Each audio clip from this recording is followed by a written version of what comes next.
ಶಾಂತಿಯುತ ಪ್ರತಿಭಟನೆ. ಬೆಂಗಳೂರು ಪ್ರಾದೇಶಿಕ ಆಲೋಚನಾ ಸಭೆ ಹಾಗೂ ಶಿಕ್ಷಣ ಸಂಸ್ಥೆಗಳು, ಭಾರತೀಯ Methodist church Bengaluru, Baldwin Methodist educational society ವತಿಯಿಂದ ನಿವೃತ್ತ ಬಿಷಪ್ ಎನ್.ಎಲ್. ಕರ್ಕರೆಯವರು ತಾವು ನಿವೃತ್ತಿ ಹೊಂದಿದ್ದರೂ ಕೂಡ ಕಾನೂನು ಬಾಹಿರವಾಗಿ ತಮ್ಮ ಹುದ್ದೆಯನ್ನು ತ್ಯಜಿಸದೆ ಮುಂದುವರಿಸುತ್ತಿದ್ದಾರೆ. ಇದಲ್ಲದೆ ಸಿಬ್ಬಂದಿ ವರ್ಗದವರಿಗೂ ಅಧಿಕಾರಿಗಳಿಗೂ ಕಿರುಕುಳ ಹಾಗೂ ಬೆದರಿಕೆಯನ್ನು ಒಡ್ಡುವುದರಿಂದ ಈ ವಿರುದ್ಧ ಪ್ರತಿಭಟನೆ ಹಮ್ಮಿಕೊಳ್ಳಲಾಗಿದೆ ಎಂಬತಕ್ಕಂಥದ್ದನ್ನ ಅನೇಕರು ನಮ್ಮ DS ಅವರು ಹಾಗೂ ನಾಯಕರು ಮೊದಲಿಗೆ ಹೇಳಿದ್ದಾರೆ. ಕರ್ಕರೆ ಒಂದ್ ವೇಳೆ ಇಲ್ಲಿ ಇರುವುದಾದ್ರೆ ಅನೇಕರನ್ನ ಖರೀದಿ ಮಾಡ್ತಾನೆ. ಇವಾಗಲೇ 6 ಜನ DS ಗಳನ್ನ ಖರೀದಿ ಮಾಡಿದ್ದಾನೆ. 6 ಜನ DS ಗಳನ್ನ ಖರೀದಿ ಮಾಡಿದ್ದಾನೆ. ಅವರು ಮಾರಾಟ ಆಗಿ ಹೋಗಿದ್ದಾರೆ. ಇನ್ನೂ ಕರ್ಕರೆ ಇಲ್ಲಿ ಇದ್ರೆ ಇನ್ನೂ ಕೆಲವರನ್ನು ಖರೀದಿ ಮಾಡ್ತಾನೆ. ಎಂಜಲು ನೆಕ್ಕೋರು ಎಲ್ಲ ಕಡೆ ನೆಕ್ಕಿ ಬಿಡ್ತಾರೆ.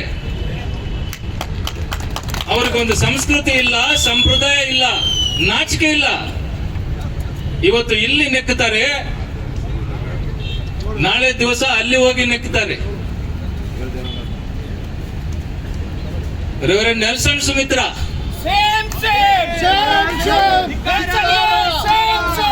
ರೆವರೆಂಡ್ ನೆಲ್ಸನ್ ಸುಮಿತ್ರಾ ಅವರು ಬೀದರ್ ಜಿಲ್ಲೆಯ DS ಆಗಿದ್ದಾರೆ. ರೆವರೆಂಡ್ ನೆಲ್ಸನ್ ಸುಮಿತ್ರಾ ಅವರಿಗೆ ನಾನು ಕಾಲ್ ಮಾಡಿದ್ರೆ ಅವ್ರು ಏನ್ ಹೇಳಿದ್ರು, ನಮಗೆ ಬಹಳ ಪ್ರೆಷರ್ ಇದೆ, ಬಿಷಪ್ ಅವರು ಕಾಲ್ ಮಾಡಿದ್ದಾರೆ, ಈ ತರ ಮಾಡ ಅಂತ ಹೇಳ್ತಾ ಇದ್ದಾರೆ ಎಂಬುದಾಗಿ ಅವ್ರು ಹೇಳಿದ್ರು. ಯಾಕಪ್ಪ ನಿನ್ನ ಬಿಷಪ್ ಯಾರು ಎಂಬುದಾಗಿ ನಾನು ಕೇಳಿದೆ. ಇಷ್ಟು ಗೊತ್ತಿಲ್ವಾ ನಿನಗೆ?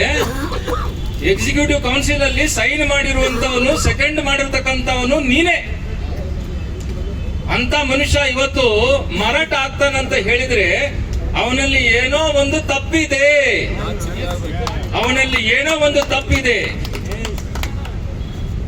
ತಪ್ಪು ಇರತಕ್ಕಂಥವ್ರು ಎಲ್ಲೂ ಕೂಡ ಸಿಕ್ಕಿ ಬೀಳ್ತಾರೆ. ಇಲ್ಲಿ ತಪ್ಪಿಸ್ಕೊಂಡು ಬಂದ್ರೆ ನಾಳೆ ದಿವಸ ಅಲ್ಲಿ ಸಿಕ್ಕಿ ಬೀಳ್ತಾರೆ. ಸಾಯ್ತಾ ಇದ್ದೀನಿ, ಒಂದು ಕಡೆ ಇದ್ದು ಸಾಯೋಣ ಎಂಬುದಾಗಿ ನಾನು ಕರ್ಕರೆ ಹಿಂದೆ ಹೋಗಿದ್ದೇನೆ ಎಂಬುದಾಗಿ ಆತನು ಹೇಳಿದನು. ಇದು statement. Shem Shem reverend Nelson Sumitra, ಹಣದಿಂದ ನೆಲ್ಸನ್ ಸುಮಿತ್ರಾ.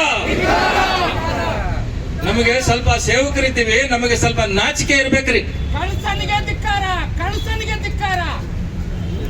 ಅದಾದ ನಂತರದಲ್ಲಿ ರೆವರೆಂಡ್ ಸನಾತ ಸತೀಶ್ ಕುಮಾರ್, ಈತನು ಯಾಕೆ ಹೋದನೋ ನನಗೆ ಗೊತ್ತಿಲ್ಲ. ಈತನಿಗಂತೂ ನಾನು ಕಾಲ್ ಮಾಡ್ಲಿಲ್ಲ. ಅವನಿಗೆ ಎಷ್ಟು ಹಣ ಕೊಟ್ಟಿದ್ದಾರಂತೂ ನನಗೆ ಗೊತ್ತಿಲ್ಲ.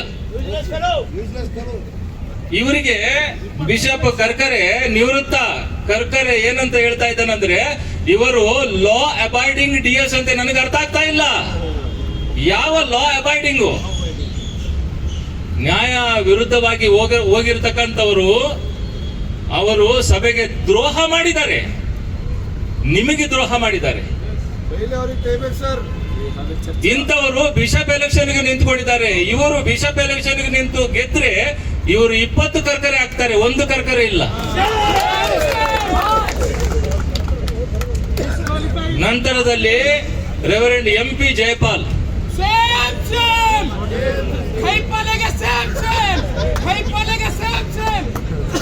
ಈ MP ಜಯಪಾಲ್ ಕೂಡ ಯಾವ ರೀತಿಯಲ್ಲಿ ಖರೀದಿ ಆಗಿದ್ದಾನೆ ಅಂತ ನಮಗೆ ಗೊತ್ತಿಲ್ಲ.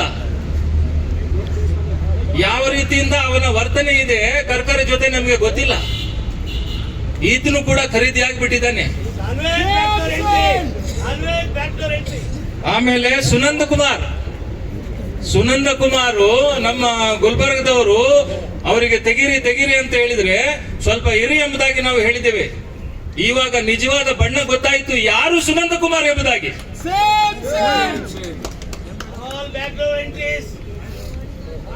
ಈ ತರ ಇದ್ದವರು ಸೇವಕರು ಅಂತ ಹೇಗೆ ಕರೆಸ್ಕೊಳ್ತಾರೆ ನೀವೇ ಹೇಳ್ರಿ.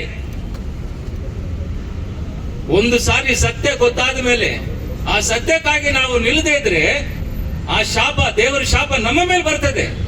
ಇಂದಿನ ಪ್ರತಿಭಟನೆಯ ಉದ್ದೇಶ ಏನಂತ ಹೇಳಿದ್ರೆ, ನಮ್ಮಲ್ಲಿ ಒಬ್ಬರು ಬಿಷಪ್ ಇದ್ರು, ಬಿಷಪ್ ಎನ್.ಎಲ್. ಕರ್ಕರೆ ಅವರು ನಿವೃತ್ತಿಯಾಗಿದ್ದಾರೆ. ನಿವೃತ್ತಿ ಮಾಡಿದ್ರು ಕೂಡ ಅವರು ಹೋಗ್ತಾ ಇಲ್ಲ. ಅವರು ದುರಾಡಳಿತ ನಡೆಸಿಕೊಂಡು ಇನ್ನೂ ಕೂಡ ಒಂದು ಸ್ಥಾನದಲ್ಲಿ ಮುಂದುವರೆದಿದ್ದಾರೆ. ಅದನ್ನು ಖಂಡಿಸಿ ನಮ್ಮ ಒಂದು ಬೆಂಗಳೂರು ರೀಜನಲ್ ಕಾನ್ಫರೆನ್ಸಿನ 13 ಜಿಲ್ಲೆಗಳಿಂದ ಸಾವಿರಾರು ಜನ ಈ ದಿವಸ ಪ್ರತಿಭಟನೆ ಮಾಡೋದಕ್ಕೆ ಬಂದಿದ್ದಾರೆ.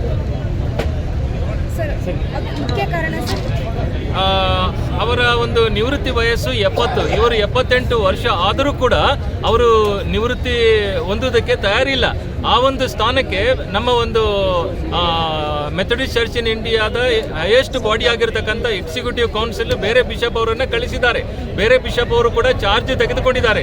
ಅಂತ ಸಂದರ್ಭದಲ್ಲಿಯೂ ಕೂಡ ಅವರು ಚಾರ್ಜ್ ಅನ್ನು ಕೊಡದೆ ನಾನೇ ಬಿಷಪ್, ನಾನೇ ಅಧ್ಯಕ್ಷ, ನಾನೇ ಚೇರ್ಮನ್ ಎಂಬುದಾಗಿ ಅವರು ಇನ್ನೂ ಕೂಡ ತಮ್ಮ ಹುದ್ದೆಯಲ್ಲಿ ಒಂದು ಅನಧಿಕೃತವಾಗಿ ಮುಂದುವರಿತಾ ಇದ್ದಾರೆ. ಈ ಒಂದು ದಬ್ಬಾಳಿಕೆಯ ಕುರಿತಾಗಿ ನಾವು ಮಾತಾಡಬೇಕಾದ್ರೆ ಈ ಒಂದು ಬಿಷಪ್ ಹೌಸ್ ಎಂಬುದಾಗಿ ನಮ್ಮ ಸಂಸ್ಥೆಯಲ್ಲಿ ಇರುತ್ತದೆ. ಅದು ಅವರ ಸ್ವಂತ ಮನೆಯಲ್ಲ. ಅದನ್ನು ನಾವು ನಮ್ಮ ಸುಪರ್ದಿಗೆ ತೆಗೆದುಕೊಂಡು ಬೀಗ ಹಾಕಿ ಇಟ್ಟುಕೊಂಡಿರತಕ್ಕಂಥ ಸಂದರ್ಭದಲ್ಲಿ ಅವರು ಬಂದು ನಮಗೆ ಕೇಳಬೇಕಾಗಿತ್ತು. ಅಷ್ಟು ಮಾತ್ರವಲ್ಲದೆ ಒಂದು ವೇಳೆ ನಾವು ಸಹಕಾರ ಕೊಡದೇ ಇದ್ದರೆ ಅವರು ಪೊಲೀಸ್ ಠಾಣೆಗೆ ಹೋಗಿ ಈ ಒಂದು ಮನೆಯನ್ನು ತೆಗೆಸಿರಿ ಎಂಬುದಾಗಿ ಅವರು ಹೇಳಬೇಕಾಗಿತ್ತು. ಅದನ್ನು ಹೇಳದೆ ಗುಂಡಗಳನ್ನು ಕರೆದುಕೊಂಡು ಬಂದು ಮನೆಯನ್ನು ಒಡೆದು ಬೀಗವನ್ನು ಒಡೆದು ಎಲ್ಲ ದಾಖಲೆಗಳನ್ನ DVRಗಳನ್ನ ಕದ್ದುಕೊಂಡು ಹೋಗಿ ನಮ್ಮ ಒಂದು ಸಿಬ್ಬಂದಿಯ ಮೇಲೆ ಅವರು ಹಲ್ಲೆ ಮಾಡಿ ಪ್ರಾಣ ಬೆದರಿಕೆಯನ್ನು ಒಡ್ಡಿರ್ತಕ್ಕಂಥದ್ದು ಬಹಳ ಖಂಡನೀಯ. ಇದನ್ನ ನಾವು ಖಂಡಿಸಿ ಸಾವಿರಾರು ಸಂಖ್ಯೆಯಲ್ಲಿ ಬಂದು ಈ ಒಂದು ಪ್ರತಿಭಟನೆಯಲ್ಲಿ ಪಾಲು ತೆಗೆದುಕೊಂಡಿದ್ದೇವೆ. ಇದರ ಮೇಲೆ ಒಂದು FIR ಆಗಿದೆ. ನಾನ್ ಬೇಲೇಬಲ್ ಸೆಕ್ಷನ್ಸ್ ಕೂಡ ಇದರಲ್ಲಿ ನಾವು ಹಾಕಿದ್ದೇವೆ. FIR ಆಗಿರತಕ್ಕಂಥ ಸಂದರ್ಭದಲ್ಲಿ ಪೊಲೀಸರು ಕೂಡ ಈ ಒಂದು FIR ಮೇಲೆ ಕ್ರಮವನ್ನು ತೆಗೆದುಕೊಳ್ತಾ ಇದ್ದಾರೆ. ಮುಂದಿನ ಕ್ರಮ ಏನಂತ ಹೇಳಿದ್ರೆ ಇವರು ಹೋಗಬೇಕು, ಇವರಿಗೆ ನಿವೃತ್ತಿ ಆಗಿದೆ, ಇವರು ಇಲ್ಲಿ ಇರಬಾರದು. ಇವರು ಒಂದು ವೇಳೆ ಈ ರೀತಿ ಮುಂದುವರೆದುಕೊಂಡು ಹೋದರೆ ನಾವು ನಮ್ಮ ಒಂದು ಸಮಾಜ, ನಮ್ಮ ಒಂದು ಕ್ರೈಸ್ತ ಸಮಾಜ, ಮೆಥಡಿಸ್ಟ್ ಸಮಾಜ ಅವರಿಗೆ ಏನೇನು ಮಾಡಬೇಕು, ಯಾವ ಯಾವ ಇಲಾಖೆಗಳಲ್ಲಿ ಅವರನ್ನು ಪ್ರಶ್ನಿಸಬೇಕು, ಅವರಿಗೆ ಶಿಕ್ಷೆ ಕೊಡಬೇಕು, ಇದನ್ನು ನಾವು ಖಂಡಿತವಾಗಿ ಮಾಡ್ತೇವೆ. ಯಾರೇ ಬಿಷಪ್ ನೇಮಕ ಆಗಬೇಕು ಅಂತ ಅಂದ್ರೆ ತಮ್ಮ ಮಂಡಳಿಯಿಂದ ಒಂದು ಕಮಿಟಿ ವತಿಯಿಂದ ಸರ್ವಾನುಮತದ ಅನುಮೋದನೆಯನ್ನು ಪಡೆದು ಅವ್ರನ್ನ ಬಿಷಪ್ ಆಗಿ ನೇಮಕ ಮಾಡ್ತೀರಾ. ಅದೇ ನಿಮ್ಮ ಕಮಿಟಿ ವತಿಯಿಂದ ಇವ್ರನ್ನ ಆಕ್ಚುಲಿ ಡಿಸ್ಮಿಸ್ ಮಾಡಿದ್ದೀರಾ. ಅಷ್ಟಿದ್ರೂ ಕೂಡ ಆ ಸೀಟ್ನಲ್ಲೇ ಕೂತಾಗ ಅವ್ರಿಗೆ ಏನು ಅಧಿಕಾರ ಇರುತ್ತೆ? ಆ ಸೀಟಿನಲ್ಲಿ ಕೂತ್ಕೊಳ್ಳುವಂತ ಅಧಿಕಾರ ಅವ್ರಿಗಿಲ್ಲ. ಆದರೂ ಕೂಡ ಅವರು ಕಾನೂನು ಬಾಹಿರವಾಗಿ ಕೂತ್ಕೊಂಡಿದ್ದಾರೆ. ಈ ಕಾನೂನು ಬಾಹಿರ ಕ್ರಮಗಳನ್ನು ನಾವು ಖಂಡಿಸ್ತೇವೆ. ನಾನು ರೆವರೆಂಡ್ ಡಾಕ್ಟರ್ ಸೆಬಾಸ್ಟಿಯನ್ ರವಿಕುಮಾರ್ ಅಂತ ಹೇಳಿಬಿಟ್ಟು ನಾನು ಇಲ್ಲಿ ಜಿಲ್ಲಾ ಮೇಲ್ವಿಚಾರಕನಾಗಿ ಕೆಲಸ ಮಾಡ್ತಾ ಇದ್ದೀನಿ. ನಮ್ಮ ಬೆಂಗಳೂರು ಜಿಲ್ಲೆಯಲ್ಲಿರ್ತಕ್ಕಂಥ ಎಲ್ಲ ಮೆಥಡಿಸ್ಟ್ ಚರ್ಚ್ಗಳ ಹಾಗೂ ಇನ್ಸ್ಟಿಟ್ಯೂಷನ್ಗಳ ವೈಸ್ ಚೇರ್ಮನ್ ಆಗಿ ನಾನು ಕೆಲಸ ಮಾಡ್ತಾ ಇದ್ದೇನೆ.